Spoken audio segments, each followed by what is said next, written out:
Loli kan tahu banget sih sifatnya mama seperti apa. Mungkin punya trik-trik sendiri supaya maksudnya bisa dimaafin atau mungkin diterima lagi sama mama gitu. Ibu aku ini tipe orang yang keras kepala ya, egois. Jadi biarin aja nanti dia lulus sendiri.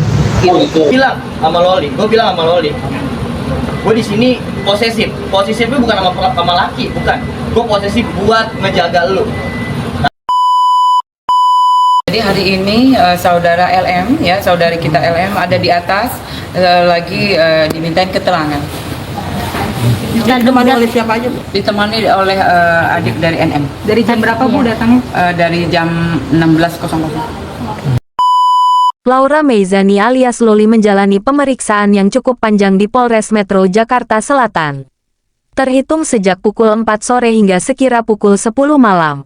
Dari pemeriksaan yang hampir 6 jam, Loli dicecar 45 pertanyaan. Hal tersebut diungkap sang pengacara, Fahmi Bahmit yang turut mendampingi. Alhamdulillah, Laura diperiksa dan didampingi pamannya, kata Fahmi Bahmit di Polres Metro Jakarta Selatan, Senin tanggal 2 Desember tahun 2024. Fahmi menjelaskan kalau selama pemeriksaan Laura total diberikan pertanyaan sebanyak 45 butir yang dari awalnya sebanyak 20 butir.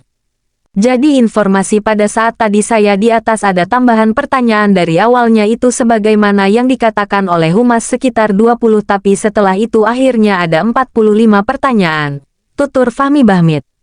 Secara garis besar, Laura ditanyakan terkait peristiwa yang dilaporkan oleh ibunya ke pihak berwajib pada bulan September lalu terhadap Fadel Bajideh.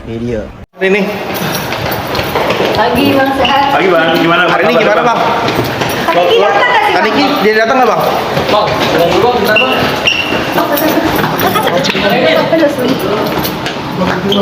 Bang, Bang, dikit dong Bang, gimana? sedikit Bang, gimana Bang? Hari ini kan pemeriksaan Loli Bang. Persiapannya Kanikmir datang nggak?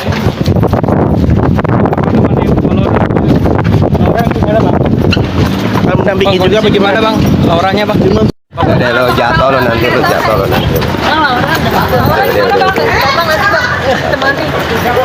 Itu bakal mana Bang ya? Bang, kondisi Laura gimana Bang? Bang.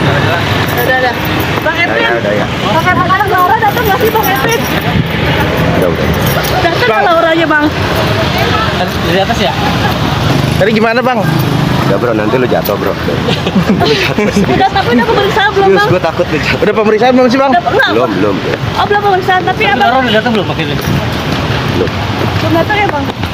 Udah ya. Makasih Bang Edwin. Terima kasih Bang. Udah ya. Dari proses 45 pertanyaan itu kan pasti terkait dengan proses peristiwa yang terjadi sebagaimana yang dilaporkan oleh Nikita Mirzani. Jelas Fahmi Bahmit.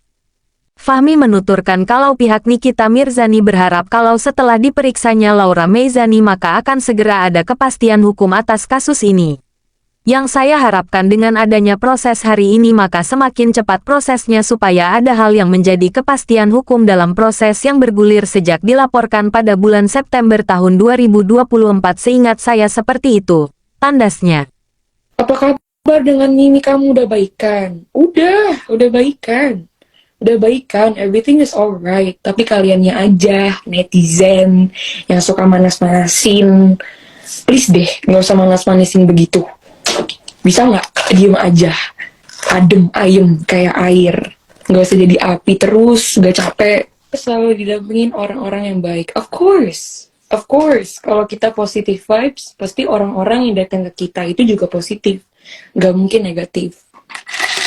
Tapi kalau kita orangnya negatif dan orangnya toksik, pasti di lingkungan kita juga dapat lingkungan-lingkungan yang toksik dan yang nggak baik. Tapi kalau kita baik dan kita positif, pasti dapat orang-orang yang baik. Gembel miskinnya udah komplit, hidup lagi. Fadel, Kang Semir ya, gue najis banget nih nyebut nama lu ya. Bapak lu benerin giginya ya, muka lu juga benerin. Setidaknya lu ketemu sama gue glowing ya. Jangan sampai gue ketemu sama lu muka lu kusam, dekil, kumel. Ntar ada, nggak lama lagi Kak, santai, sabar.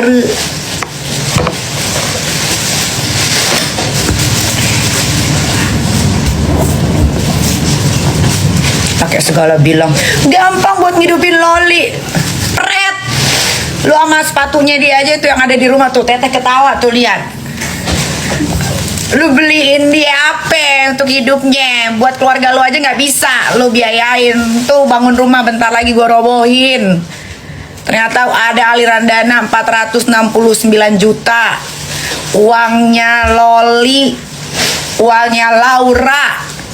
Tunggu, tapi katanya nggak bisa kalau dirobohin sekarang. Tunggu tuh anak jadi tersangka, ditahan.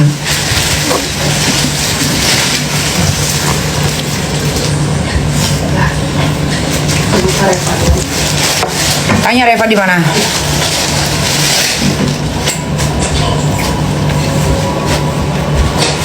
Dibilang katanya selama di Jakarta dijagain. Kalau dijagain nggak dipukulin. Kalau dijagain anak gua nggak diperes. Kalau dijagain anak gua tuh bener-bener dijagain. Nggak ada tuh yang namanya gugur-gugurin apalah aborsi segala macam. Nggak ada sampai bunting, nggak ada. Otak lu di mana satu keluarga? Albaji deh. Lu kalau tolol sendiri aja, jangan ngajak-ngajak. Lu sama tuh sama si Rasman, tolol.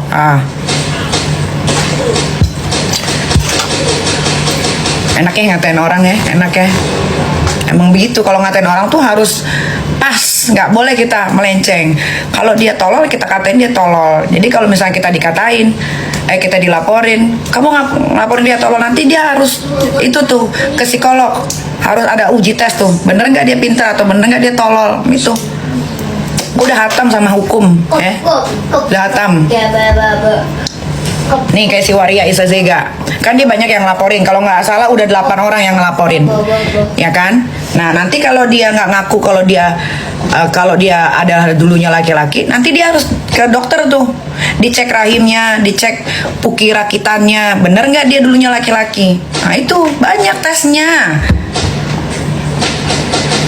Jadi kalau Waria Isazega mengelak, aku nih perempuan, nanti ada dokter yang bakal ngecek dia. Gitu. Kalau ngomongin soal hukum gue udah hatam, udah hatam.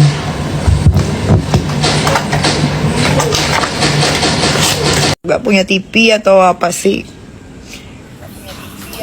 Loli itu di safe, Laura itu di safe house. Dia ada di safe house, di tempat yang baik, yang benar, yang bagus. Dikelilingi orang-orang yang positif vibe. Nih pasat deh villaku sama aku ada di Lombok. I show you. Nih.